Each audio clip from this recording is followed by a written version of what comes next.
Hey guys, it's Albathium back with another guide for Gigantic Rampage Edition. Now, we're going to be making a guide for pretty much all of the characters in the game, and it's going to be 3 different videos. We're going to be separating them by their roles, and today is going to be the frontliners. We're going to be kind of having a closer look to each and every one of them and how to play them best. And before I even think about asking you to click that like or subscribe button for me, I just ask that you give me a chance to earn that from you. With that being said, well, let's get in on this. And the first character is going to be Lord Knossos, and his skill info, well, he has the basic attack, which is Cure, 4th hit buffs the damage. Now this is very good, especially during the rampage and trying to hit the, enemy guardian. Now he also has a chuck. Now this is pretty damn good. He has Gore, melee attack, charging forward, cancels enemy and also interrupts. This is a phenomenal move from him, which you can actually kind of chain into others. He also has Bull Rush, self boost, because this gives you a movement speed, and this has quite a few uses also. And his ultimate attack is going to be the Labyrinth, where spears erupt in an area around Knossos, and it just does a whole bunch of stuff. And first things first, we're going to be seeing just how much damage he actually does, and there actually is a little bit of a difference after he received the buff to his weapons, and this is quite a lot. This guy really does hit like a truck. Now, using the speed boost, which also gives you a health boost as well, this is very useful for a couple of things. Now, first thing you can use it for is closing the distance between you and the enemy, but you can also move a lot faster while you are going head-on to the said enemy. This is also very useful if you just want to be fleeing the combat and putting some distance between you and the enemy, especially if you want to go to a creature and just heal up a little bit. And there's actually quite a few combinations of his skills. Now you can just go into an enemy and combine that with a spear chuck. Now this gives you already a massive advantage over the enemy, but if you then pop one of your speed boosts, now you are widening this gap between you and the slowdown enemy a little bit more, and you can just let them have it, because as you are hitting them, you are getting a boost to your damage. This is very powerful, especially because also you're building up your ultimate move, and this is just incredibly powerful and something that you and your teammates can really take advantage of, because his special move just devastates the enemy in every conceivable way.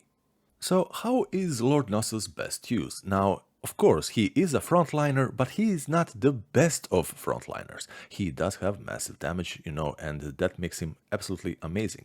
But he also has a little bit of hit and run quality to him because of his speed boost and of course the massive HP pool. This means that you can afford to make a bit more mistakes that you would be with a more fragile character. So while you can actually participate actively on the front lines with him, you can actually also keep going out and just heal and come back. And the final attack amongst these frontliners is going to be the Rutger. Now this is a really fun character to play. He is more of a control of an area than a tank, but he has amazing uses also. His skill info, Digging Claws, melee attack combo on hit while shielded restores shield. Jump and also attack also available for him. He has tremors, well, up to 3 ground slams unleash shockwaves. This slows enemies, pushes them and interrupts them. This is colossal. Burrow gains immunity and restores shield instantly. Also, Rock Barrier creates stone wall at the target area with delay. The wall crumbles automatically, and Rock and Roll charges and rolls forward, launches enemies, buffs armor, gains immunity to crowd control while rolling. The funnest guy to move around the map with, this guy, he really does dish out a lot, and I do mean a lot of damage. Now this is mostly because he feels the fastest out of all of the characters, and he also has the jump and into melee attack, which is simply incredible for closing the distance between you and an unsuspecting enemy. And it is this very attack that's really going to shine if you catch enemies into the tremors. So jump and go into the melee. It is going to be absolutely amazing and even causing enemies to go into a slight panic. Now the thing is, you can actually chain this with his burrowing, which is simply phenomenal. You go into the enemy, you might even catch a little bit of flak yourself. If you do get hit, you just go and burrow, bust out of the ground and just use tremors and your claws again. This is truly a phenomenal S tier combination. The Rock Barrier. Now this is an extremely interesting defensive skill that has quite a few uses actually. Now obvious one is going to be that you can area deny a bunch of enemies if you raise this and it's narrow enough that they cannot go around. This is going to be huge for your entire team to regroup and even heal perhaps if it's after a skirmish or so. Now the more important use of this is maybe raising it when one of your allies is stealing power points at a portal. Now obviously the enemy team is going to try to interrupt him and raising this might just be that 1 second he needed. And his ultimate skill, the rock and roll, this is going to be just a steamroller against the enemies that are unfortunate enough to have been grouped together. This really clears the room. The Margrave. Now this guy is the purest tank out of all the frontliners in the entire game, and his skill info is the Demon Fist, which is the basic melee attack, and he also receives a buff to the damage. He has a Hell Burst, which deflects enemies' projectiles on front, attack duration increases cooldown. Now he also has the Charge Forth, where he rushes forward, pushes enemies and interrupts them, while rushing gains immunity to crowd control. Staggering Leap, leap attack towards the targeted area, stuns enemies and also interrupts them. This is absolutely huge, massive, and we're gonna get into that a little bit later. And Ground Pound, his ultimate, launches enemies and interrupts them, buffs his own armor. And the first things first, we're gonna be looking at the effectiveness of his, normal attacks and just how much damage he does. Now, you are probably noticing already this is an insane amount of damage on a basic attack. But what is really dangerous about this, and something special that not a lot of characters do have, his attacks come in wide swings. This is gonna be hitting everyone that is unfortunate to be there. Now, when it comes to Hellburst, I haven't really noticed this ability to be deflecting the attacks, but you know what? That is no problem. The attack is absolutely useful, because it kinda lets you close the distance a little bit, but for me personally, the real impact of this attack is psychological. You see this extremely ominous hulking Black Knight just going towards you with God knows what sticking out of his hand.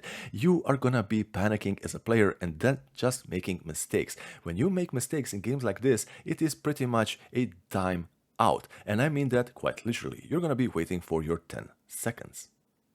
So, Charging Forth. This is an extremely useful skill. Not only does it let you close the distance a little bit, but you pretty much can't be interrupted while you're doing this. Now, combining this with his enormous, huge HP pool, this is just incredible. Now, this you should be kind of chaining into your regular attacks if you also have some other hard-hitting skills on the cooldown already. This is absolutely necessary, especially if there is more than one enemy there. You just close the distance, and like I said earlier, because his basic attacks are just so far and wide swinging, this is going to spell trouble. The Staggering Leap. Now this thing is, oh my goodness. First of all, the area of effect is simply enormous. It interrupts enemies, it just stuns them as well. And this is something that not only you, but your fellow teammates are going to be taking advantage of extremely well. Because when you do stun the enemies, they simply don't know what's happening and they cannot do anything about it for the next second. This is a lot of time in a game like this, because you are just going to be kind of chaining this with the other attacks that you have. And even if you do not have any of the other skills that are available to you, his normal attacks are just that devastating that chaining that into that is going to be a lot of trouble. And his ultimate attack, it just follows through on everything we've been saying so far. Extremely hard hitting while also buffing his own survivability crazy.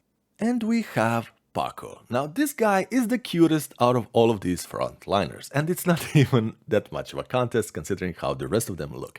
Now this guy, he might be a frontliner, but he is also more support than actually just frontliner. All of these kind of have this second role that they are also doing, except the Margrave. He is the pure tank. Now his skill info is Frosty Swipe's melee attack combo. He does not get any type of buffs. He has a snowball toss. Now this with a delay explodes on explosion, freezes and stuns enemies. Stunning enemies is absolutely colossal in this game. Slip and slide, slides along the ground, buffs move speed, and slide with an uppercut and pushes nearby enemies. This is a phenomenal skill. Frost Path, he creates a ice path, freezes enemies while on the path, buffs the move speed of allies and self while on the path. And of course, his ultimate attack is going to be the breath of frigid air. This applies full freeze and just gives buffs and debuffs depending on who your allies and enemies are in the area. And of course, the basic attack. Now, he does a pretty decent amount. No one's absolutely going to be comparing to Margrave, and it is just something that he does really well, but doesn't actually excel at. Now, he is one of the characters that has an attack follow-up if you jump into the air, so it's something that can be very, very useful. Obviously, you're not going to be taking advantage of this if you are right on top of the enemies, so you should be planning accordingly. The snowball. Now, here's the thing, you can use this directly at the enemies, you can maybe even surprise them if you try to sneak up from behind. That would be the most ideal way of doing this, while your allies are already, in the combat, but since you are a support character, I don't really recommend sneaking about, even though he does have a few speed up options to get him out of the danger and into the fray with the allies. Now, the snowball, it's absolutely phenomenal. Freezing and stunning enemies, if you land this and everyone is in some sort of a narrow space, and we're going to be mentioning this a lot, this can be quite the tide changer. The slip and slide. Now, this is one of the skills that can increase your speed exponentially, and it is good for offense and defense as well, because you can get out of combat, you can really close the distance between you and the enemy. Now, it also has that psychological aspect, because when you see an enemy moving erratically like this, players are going to be panicking rather than reacting accordingly, and that you can also follow up with a uppercut. It just means so much more trouble. You can combine this also with the snowball, and it's going to be even more devastating because you throw the snowball and then you have the speed to get to the point of impact. The Frost Path. Now, this is going to be your go-to skill if you happen to be fighting in corridors. Now, remember, this is something that you will be using to help your allies, because you yourself are not the hardest hitting character on your team, so it makes sense to buff your ally speed. And his final skill. Now, the final skill is an absolute game changer if he manages to catch more than one enemy, because this is just a huge burst and it also goes in a straight line. So this is yet again one of those narrow spaces type of deal, and if this hits, it turns everyone into snowmen and just leaves them completely helpless for a period of time. His final skill is an absolute game changer that turns enemies into snowmen and just leaves them completely defenseless, making them take a little bit more damage. Now, this thing, again, goes in a single line, so corridors and narrow spaces are going to be your best bet, unless you can catch enemies, by flanking them or maybe even from behind. You can also combine his skills, snowball into frost path to close the distance. It is just really damn amazing. And there you have it, guys, the actual tanks of the game, and I say again, the Margrave is actually the tankiest out of all of them. He is the purest tank in the game. Now, everyone is going to be absolutely terrified of seeing that guy on the field, just the sheer presence, and then he justifies all of that by the damage he does. It is incredible. Not to say that everyone else doesn't have their uses, they absolutely do. So take the time to learn them, to appreciate these characters, to learn how to skill chain everything to truly take full advantage of them. Guys, this is Albetium. I will see you in the next one. Bye bye.